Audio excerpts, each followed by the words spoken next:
What is the melodic minor and why is it so important? So for a long time when I started playing music, you know, I used the pentatonic, I used some scales, I used even minor scales, but I thought the melodic minor is way too complicated. I felt like I can't understand it, I can't hear it, I don't know the fingerings, it's too much and it doesn't matter. But the truth is that it does matter. There's a lot of beautiful sounds and beautiful colors there that we do want to understand, hear, and be able to play.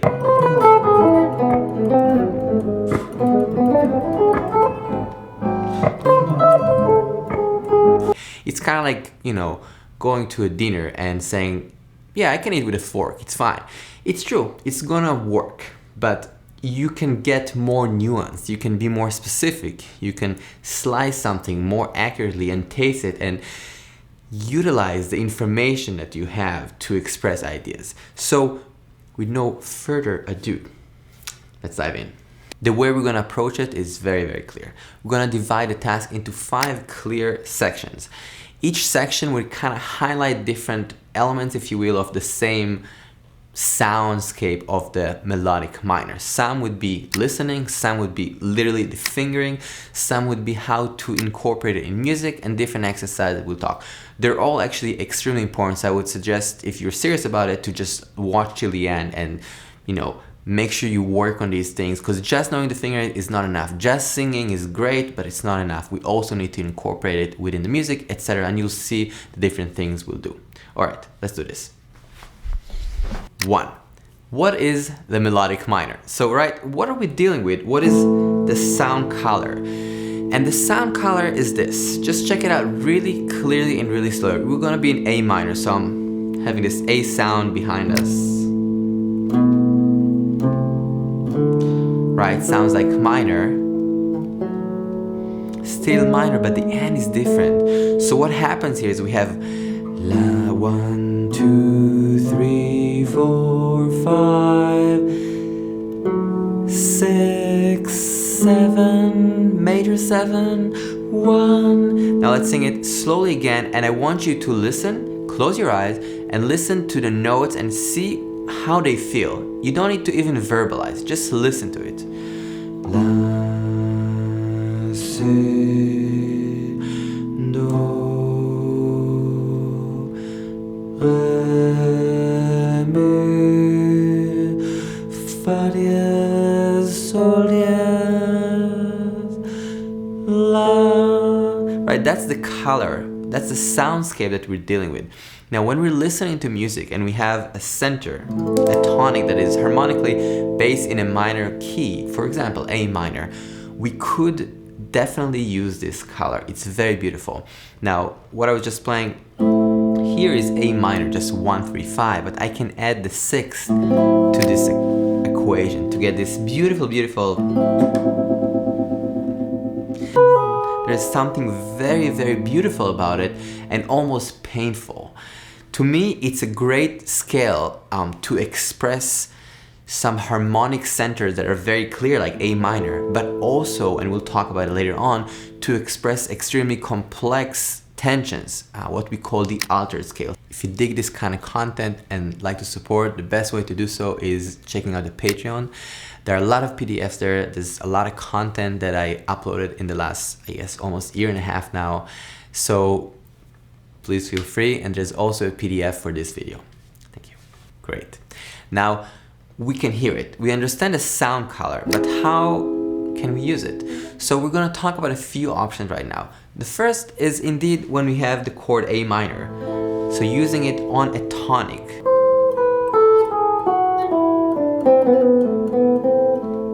So this is just the scale going up.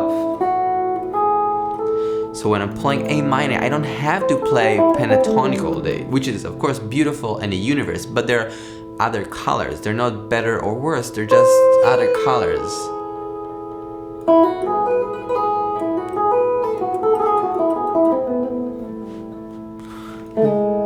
Right, the G natural, it's beautiful. Also that G sharp, the painfulness of that is amazing.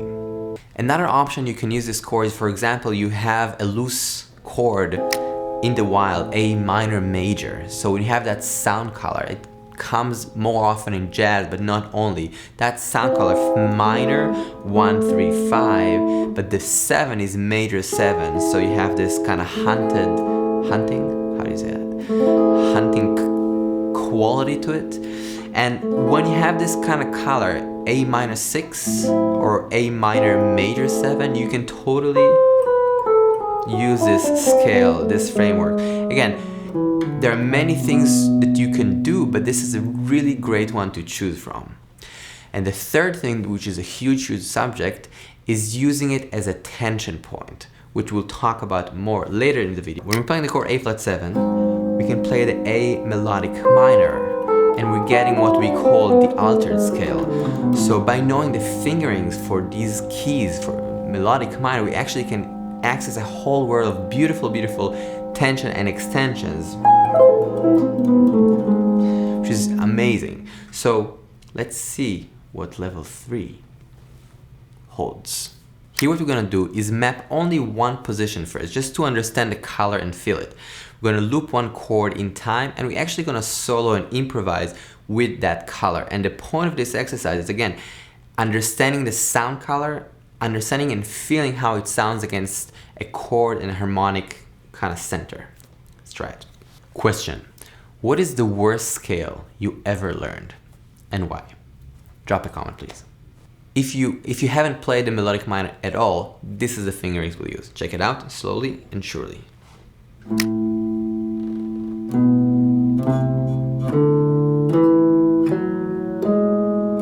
And again, I'm always thinking about the notes.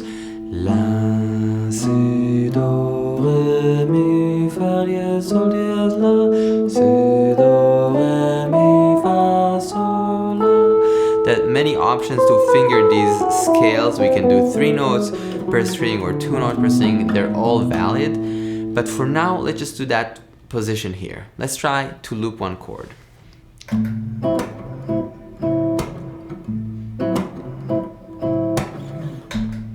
Just A minor 6, nothing crazy. I mean, literally just one chord. And now let's hear the scale against this.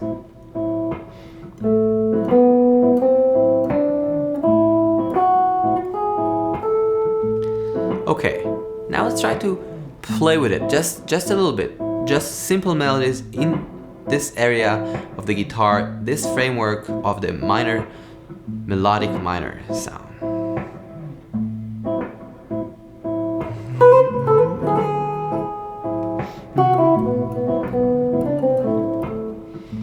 One of the most beautiful things about it is that 6.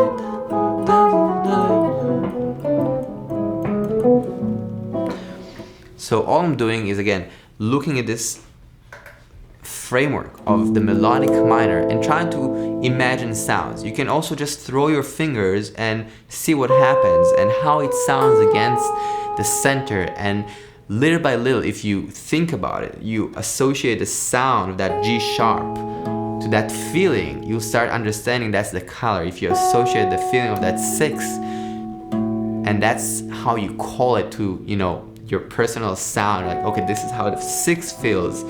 Then you start using these beautiful colors, and it's gonna allow you more freedom, more colorful things that you can choose from, which is what's up 4, the framework. So here, this step is gonna be a little more time consuming because you're basically going to learn 5 positions for the melodic minor. These positions are kind of based on these areas of the guitar. There are many ways to do it. You can do 3 notes per string, 2 notes per string, 4 notes per string, all is a go. But right now, let's focus on that kind of task of breaking it into 5 positions. Slowly but surely. First, I'm gonna start with the A 4th finger here. Again, trying to tag the information. It's all about hearing, understanding, and locking it in our system. So the more we connect emotionally, the better we know it and the better we can interact with it. La, si, do, re, mi, fa diez, sol diez, la. Right, so you can also see the fingerings here. If I think about it, it's very much like A minor, but there are two notes that are different now. One more time, slow. E, F sharp, G sharp, A.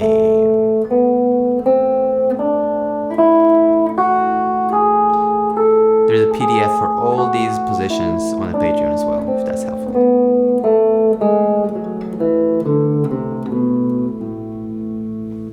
Position 2.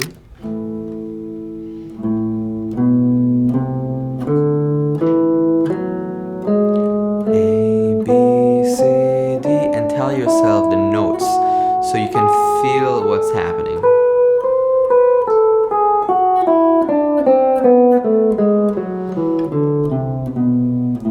Sometimes I'll sing the root notes, I'll just kind of hold A with the singing, so something like that.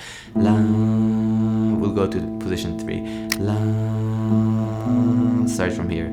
La,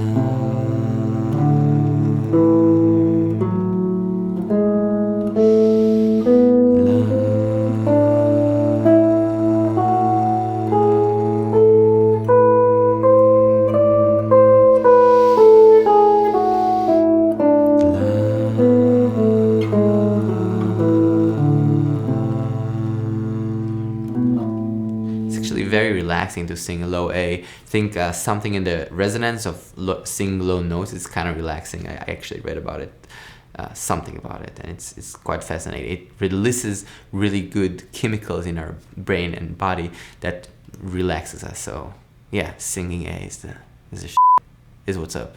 Is the la.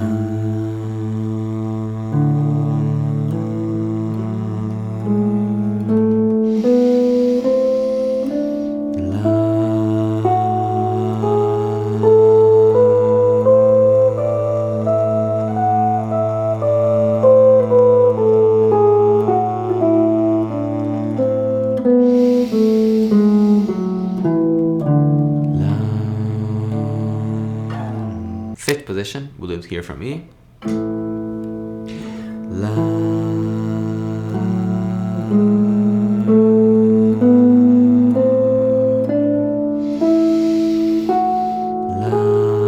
Even when I'm singing the note A, I'm still thinking about the notes that I'm playing. I'm thinking like D, E, F sharp, G sharp, A. Like literally trying to think about it as much as I can.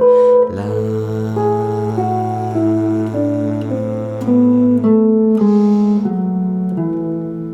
And again, you can change the fingerings. There are many options as long as you're consistent in the beginning, so you kind of create a framework, a kinesthetic memory. 5. This is where we really meet the altered. We're going to use the framework that we just created with the A melodic minor, but now we're going to have it over A flat 7 dominant. So that's creating the soundscape, the sound color of the altered scale. Let's just loop the A flat 7 for a second. Let's take the scale and hear it against the chord.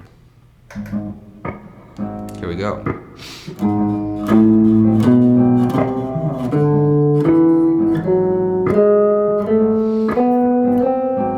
So much tension.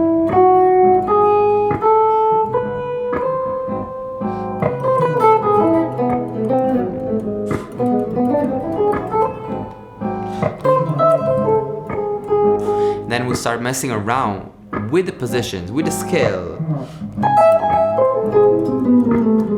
Of course, the more comfortable I am, it's easier to create. The point of this is taking bytes or bits, taking small fragments of information, saying again, one position, one scale, one color, one area, not the whole thing. We're not trying to master the universe, but we're trying to say like, okay, how does A melodic minor, altered scale, against the A flat 7 chord sound? How does that altered color feel in this area? Okay, can I mess around it? Can I express something with it? Can I play it in time? Can I be creative? If not, the question is maybe about framework. Maybe I need to understand more about the fingerings and where the notes are. Maybe I need to hear it more. Maybe I need to sing it. So we need to ask these questions when we work and try to study. It's not random, but it's very specific. So what I suggest to you is like take this color seriously because it's really beautiful and will open up a whole new world. Thanks so much for listening, guys. I hope this was cool, interesting. I know this is a big topic and maybe a heavy one for some, but I think it's super helpful and I think you're gonna have a blast just checking it out. I'll see you guys in the next video. Peace.